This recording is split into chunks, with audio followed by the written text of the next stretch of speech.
அனைவருக்கும் வணக்கம். வாழ்க வளமுடன், வாழ்க வையகம். இப்போ வாங்க நம்ம மணிமேகலை ஹெல்த் டிப் கிச்சனுக்கு போகலாம். இன்றைக்கி நம்ம சமையல் பண்ண போகிறதில்ல. இந்த வெயிட் லாஸுக்கு எடை குறைக்கிறதுக்கு, எடை குறைஞ்சி உடம்பு ஆரோக்கியமாக இருக்குன்னா நான் என்னெல்லாம் பண்ணேன் அப்படின்றத உங்களுக்கு சொல்கிறேன். நீங்கள் இதை ஃபாலோ பண்ணி பாருங்கள். கழிவுகள் வெளியே வெளியே ஏறணும்னா நமக்கு ரொம்ப நார்ச்சத்து பொருள் தான் முதல்ல தேவைன்றது உங்களுக்கு எல்லாருக்குமே தெரியும். அதில் முக்கியமானது வாழைத்தண்டு.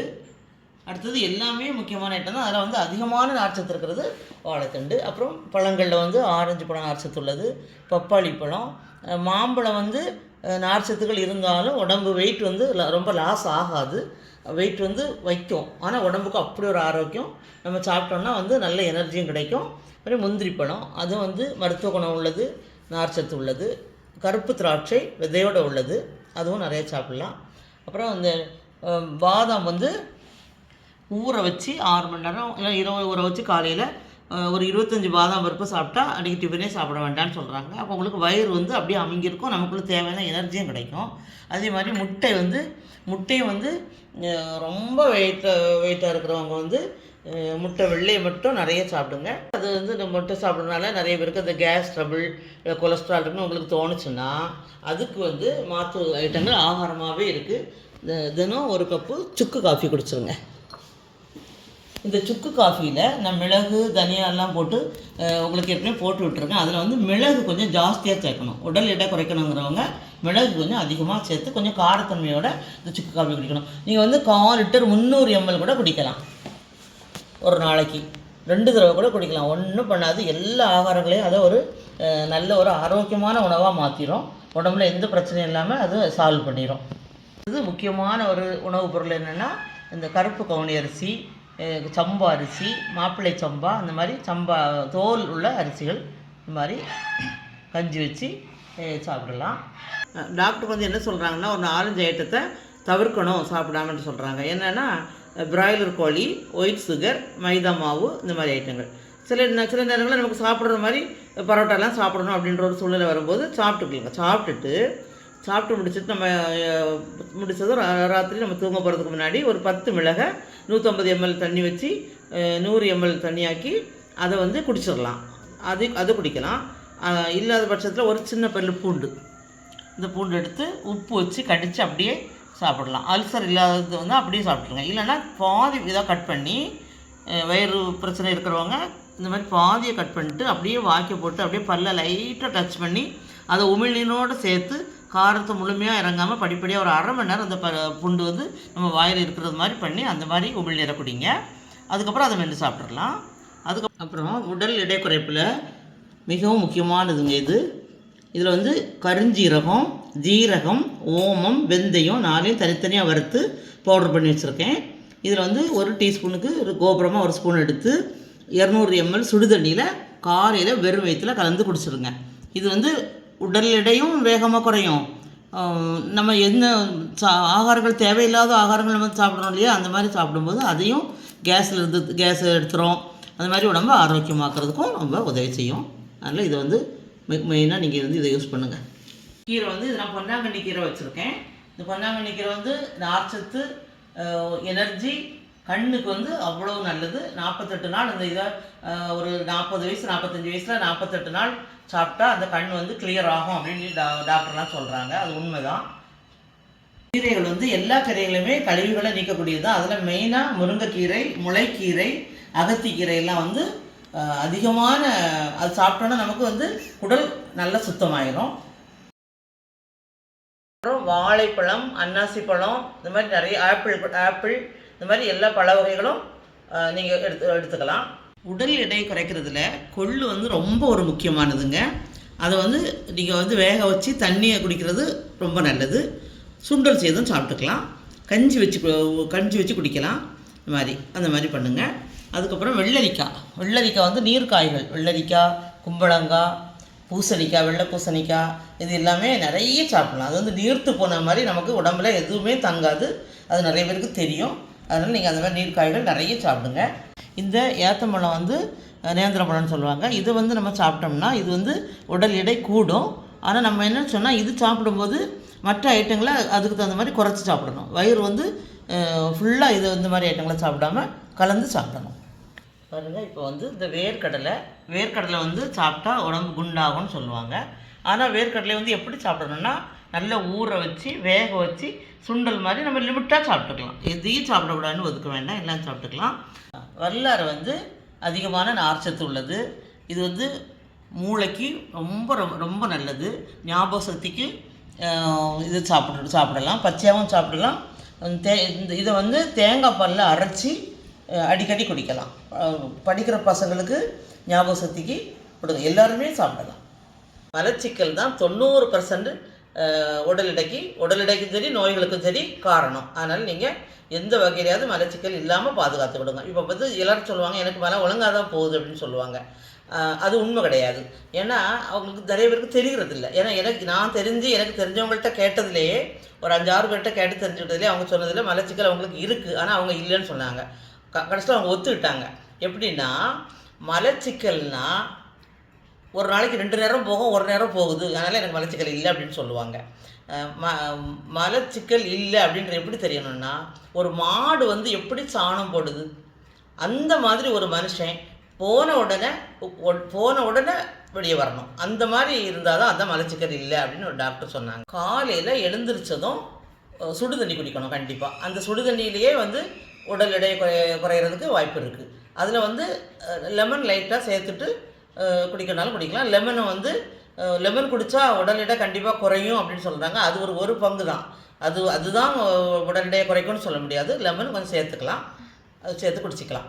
அப்புறம் நீங்கள் வந்து வாக்கிங் போகும்போது நல்ல உடம்பை அசைச்சி, மேலுக்குள்ளேயும் அசைச்சி, இடுப்பை அசைச்சி, உடம்பை அசைச்சி நடக்கணும். அதாவது மெதுவாக நடக்காமல் கொஞ்சம் ஸ்பீடாக நடக்கணும் முடிஞ்ச அளவு. அப்புறம் வந்து நீங்கள் ஏதாவது ஒரு 1/2 மணி நேரம் யோகா பண்ண முடியும். யோகா வந்து வேதாத்ரி மகரிஷி யோகா 1/2 மணி நேரம் பண்ணுங்கள். அந்த யோகா பண்ண முடியலன்னா சூரிய நமஸ்காரம் பண்ணுங்கள். நான் வந்து எனக்கு யோகா பண்ண நேரமே இல்லை, சோம்பேறித்தனமாக இருக்குது அப்படின்னு சொல்கிறாங்க. அந்த மாதிரி சொல்லும்போது நான் என்ன சொல்கிறேன்னா, அந்த 1/2 மணி நேரம், 3/4 மணி நேரம், 1 மணி நேரம் நீங்கள் காலையில் யோகா பண்ணிங்கன்னா அந்த டைமுக்கு எத்தனையோ 1 மணி நேரம் நமக்கு லாபம் கிடைக்குங்க. ஏன்னா அந்த மற்ற வேலைகளை சுறுசுறுப்பாக ஆக்டிவாக நம்ம பண்ண முடியும். அப்போ நம்ம வந்து அந்த 1 மணி நேரன்றது நமக்கு ரொம்ப கஷ்டமாகவே தெரியாது. நீங்கள் 1 வாரம் செய்து பாருங்கள், அவ்வளோ ஈஸியாக இருக்கும் உங்களுக்கு. 1 வாரத்துக்கு அப்புறம் ரொம்ப ஈஸியாக இருக்கும் உங்களுக்கு. உடல் எடை குறைஞ்சி காற்று போல் இருக்குங்க. அதனால் இந்த பிரச்சனை கரெக்டாக தீரணும்னா ஏற்கனவே உடலை ரொம்ப சுத்தமாக ஒரு மாதத்துக்கு ஒரு தடவை சுத்தமாக வச்சுருக்கணும். அந்த மாதிரி சுத்தம் பண்ணுறதுக்கு இந்த டாக்டர் சொன்ன இனிமா கப்பு யூஸ் பண்ணுங்கள். இனிமா கப்பு யூஸ் பண்ணிங்கன்னா முழுமையான தீர்வு கிடைக்கும். எந்த வலியும் இருக்காது உடம்புல. உடம்பு வந்து காற்று போல், ஒரு பந்து போல், ஒரு பலூன் போல் நமக்கு அவ்வளோ ஈஸியாக இருக்கும். இப்போ சுகர் பேஷண்ட்டுக்காரர்களுக்கு இந்த மாதிரி கிழங்குகள் சாப்பிடக்கூடாது அப்படின்னு சொல்லுவாங்க. மலச்சிக்கல் உள்ளவங்களுக்கு இந்த மாதிரி கிழங்கு சாப்பிடக்கூடாது அப்படின்வாங்க. அதனால் என்ன பண்ணுறேன்னா, நானும் இந்த மாதிரி இது பாருங்கள், இந்த கடலை வந்து வேக வச்சு உப்பு போட்டு வேக வச்சு எடுத்து வச்சுருக்கோம். இப்போ இதை என்ன பண்ணோன்னா, கொஞ்சம் உங்களுக்கு தேவையான அளவு, நீங்கள் கிழங்கு வந்து ரொம்ப டேஸ்ட்டுக்காக தான் கிழங்கு சாப்பிடணுன்ற ஆசை இருக்கும். அப்போ நம்ம வந்து இதை வந்து மிக்ஸ் பண்ணிக்கலாம். பாருங்கள், அடுத்தது தேங்காய். உங்களுக்கு தேங்காய் விருப்பப்பட்டவங்க தேங்காய் போட்டால் போதும், தேங்காய் போடாமலும் நல்லா டேஸ்ட்டாக தான் இருக்கும்.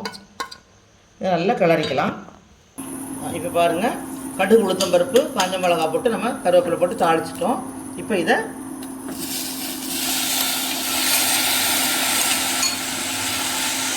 அவ்வளோதாங்க, ஸ்டவ் ஆஃப் பண்ணிக்கலாம். ஒரு மலச்சிக்கலுக்கு ஒரு முக்கியமான உணவு, சத்தான உணவு, அது ஒரு ஆரோக்கியமான உணவு வந்து சம்பா கோதுமை ரவை. நான் வந்து இன்றைக்கி காஞ்ச மிளகா போட்டு பண்ணியிருக்கேன். நீங்கள் பச்சை மிளகா போட்டு பண்ணலாம். எனக்கு காஞ்ச மிளகா போட்டு பண்ணால் தான் பிடிக்கும். கொஞ்சமாக தேங்காய் போட்டிருக்கேன்.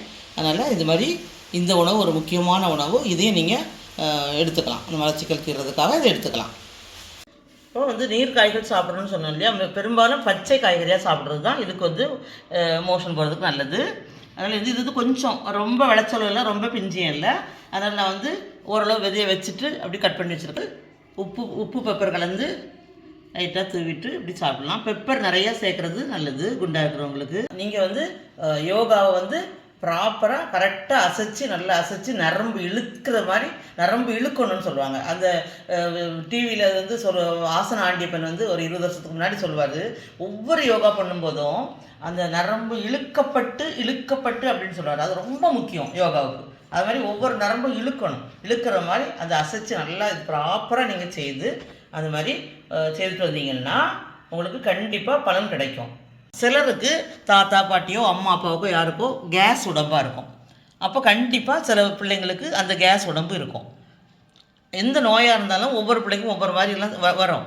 அதில் சிலர் கேஸ் உடம்பு அமைஞ்சு போச்சுன்னா அவங்களுக்கு அடிக்கடி சில ஆகாரங்கள் ஒத்துக்காது, கேஸ் வந்துடும். அந்த மாதிரிப்பட்டவங்களுக்கு வெந்தயம் நிறையா சேர்த்துக்கலாம், பெருங்காயம் சேர்த்துக்கலாம். இந்த பூண்டை இது வறுத்துருக்கேங்க, இது வறுத்து வச்சுருக்கேன் நல்லா. இது பூண்டு மருந்து கிடையாது, ஒரு உணவு தான், இது ஆகாரம் தான். இந்த முக்காத்தடத்துக்கு இது ஒரு லைட்டாக சிவக்கிற மாதிரி வறுத்துக்கணும். ஒரு டப்பாவில் போட்டு வச்சுட்டு ஒரு நாளைக்கு 2 3 இது பவர் இருக்காதுங்க.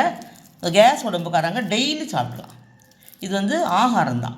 கஞ்சிலெல்லாம் நம்ம போட்டு சாப்பிட்றோம் இல்லையா, அது மாதிரி ஒரு 5 பல் வரைக்கும் கேஸ் நிறையா இருக்கிறவங்க 5 பல் வரைக்கும் சாப்பிடலாம். சிலருக்கு கேஸ்னால தான் தொப்பை வர்றது. அந்த தொப்பையை இந்த மாதிரி பூண்டெல்லாம் சாப்பிட்டு பெருங்காயெல்லாம் சேர்த்து கேஸை நீக்கிட்டோம்னா தொப்பை குறைஞ்சிரும். உடம்புக்கு முதல் எதிரியே தொப்பை தான். அந்த தொப்பை குறைஞ்சிட்டாவே நம்ம வாக்கிங் போகும்போதும் சரி, யோகா பண்ணும்போதும் சரி, நமக்கு ரொம்ப லெகுவாக இருக்கும். அந்த மாதிரி ஆடி அசைஞ்சு வாக்கிங் போது நடக்கணும், கையை வீசிட்டு நடக்கணும். அந்த மாதிரி ஸ்ட்ரெயின் பண்ணி நம்ம பண்ணோம்னா உடம்பு எடை வேகமாக குறையும். வெஸ்டர்ன் டாய்லெட்டில் உட்காந்துட்டு நல்லா இப்படி அமுக்குங்க, நல்லா அமுக்குங்க. ஒன்றும் இப்போ வலியெல்லாம் எதுவும் இருக்காது அந்த இடத்துல. நல்லா அமுக்குங்க, எப்படி லைனாக கீழே அமுக்கிட்டே வாங்க. இங்கே வரைக்கும் நல்லா அமுக்குங்க. உங்களுக்கு டாய்லெட் வெளியே வெளியே வரோன்னு தோணும். அந்த டைம் வரைக்கும் நீங்கள் ப்ரெஸ் பண்ணலாம். ப்ரெஸ் பண்ணிகிட்டே இருங்க. கண்டிப்பாக இது ஒர்க் அவுட் ஆகும். இது ஒரு சிறந்த முறை. இது பழைய காலத்தில் நான் புக்கில் படித்தேன். டாக்டர் ஜீவா அப்படின்னு சொல்கிறவங்க எழுதியிருந்தாங்க, அதை நான் படிச்சிருந்தேன். அது மாதிரி இந்த மலக்குடல் கழிவுகளெல்லாம் இது அமுக்கும்போது ப்ரெஸ் பண்ணும்போது இது வெளியே வந்துடும். அதே மாதிரி யூரின் ப்ராப்ளம் இருக்கிறவங்க, யூரினில் அடைப்பு இருக்கிறவங்க இடது கையால் வலது பக்கம் அதே மாதிரி ப்ரெஸ் பண்ணுங்கள். இப்போ உங்களுக்கு அந்த மெத்தட்லாம் ஃபாலோ பண்ண பிறகு உங்களுக்கு உடம்பு அன்னீசியாக தெரியுது அப்படின்னு சொன்னால், உங்களுக்கு வயிறு கொஞ்சம் கலமாரி தெரிஞ்சுன்னா இந்த இனிமா கப்பு யூஸ் பண்ணுற மாதிரியே யூஸ் பண்ணிக்கோங்க. இது டாக்டர் எனக்கு சொன்ன முறை. இது சொன்னதுக்கப்புறம் எனக்கு ஒரு 6 மாதத்துலலாம் ஒரு 5 கிலோ குறைஞ்சிருக்கேன். உடம்புக்கும் ஆரோக்கியமாக இருக்குது, பெயினெல்லாம் இல்லாமல் நல்லா காற்று போல் உடம்பு இருக்குது. அதனால தான் நான் உங்களுக்கு இப்போ அதை சொல்கிறேன். இப்போ என்னன்னா அந்த மாதிரி ஒரு ஆணியில் அடிச்சுக்கலாம், அல்லது இந்த மாதிரி எதாவது மாட்டிக்கலாம். இந்த நாப்பில் கொஞ்சம் முத்தெண்ணெய், விளக்கெண்ணெய் இப்படி தடவிக்கலாம். இங்கே தண்ணியை ஊற்றணும். தண்ணி ஊற்றும்போது இந்த அளவு உள்ளே போகணும். ஆனால் இப்போ இது வெளியே போயிட்டுருக்கு. இது நம்ம உள்ளே போனதுக்கப்புறம் இந்த தண்ணி உள்ளே போகணும். ஆனால் இது கொஞ்சம் வெளியே வந்த பிறகு தான், அந்த ஏரெலாம் வெளியே வந்த பிறகு தான் இதை அந்த மலை துவாரத்தில் அப்படி சொருக்கி விடணும். விட்டுட்டு உங்களுக்கு தண்ணி கொஞ்சம் பத்தலைன்னா கொஞ்சம் ஊற்றிக்கலாம். ஆனால் இது உள்ளே போகும்போது நமக்கு ஜில்லுன்னு தெரிஞ்ச உடனே வயிறை கலக்கி உள்ளே இருக்கிற அந்த நாள்பட்ட கழிவுகள் எல்லாம் வெளியே வர்றதுக்கு ட்ரை பண்ணோம். நீங்கள் ஆனால் கொஞ்சம் அடக்கி வச்சுட்டு பொறுமையாக கொஞ்சம் நல்ல முடியாத பட்சத்தில் தான் நீங்கள் அதை மோஷன் உட்காரணும். அந்த மாதிரி அவ்வளோ தூரம் அடக்கிக்கணும். அப்படின்னா உங்களுக்கு கழிவுகள் எல்லாம் வந்துடும். நீங்கள் அன்னீசியாக இருக்கும்போது ஒரு வாரம் தொடர்ந்து கூட பண்ணலாம். அதுக்கப்புறம் வாரத்துக்கு ஒரு தடவை பண்ணுங்கள். அப்புறம் மாதத்துக்கு ஒரு தடவை கண்டிப்பாக பண்ணுங்கள். ஏதாவது அந்த கழிவுகள் இருந்தால் கண்டிப்பாக வெளியே வந்துடும். முதல்ல உங்களுக்கு ஆரம்பத்தில் இதை பயன்படுத்துறதுக்கு கொஞ்சம் சிரமமாக தான் இருக்கும். எனக்கு ரொம்ப நாள் அப்படி தான் இருந்தது. ஆனால் இது ஆரம்பித்ததுக்கப்புறம் கொஞ்சம் அன்னீசியாக இருந்தால் கூட நான் அந்த மாதிரி பண்ணிடுவேன். இந்த வீடியோ இதே மாதிரி நீங்களும் பண்ணுங்கள். இந்த வீடியோ உங்களுக்கு பிடிச்சிருக்கும்னு நினைக்கிறேன். பிடிச்சிருந்ததுன்னா லைக் பண்ணுங்கள், ஷேர் பண்ணுங்கள், கமெண்ட் பண்ணுங்கள், சப்ஸ்கிரைப் பண்ணுங்கள். தேங்க்யூ.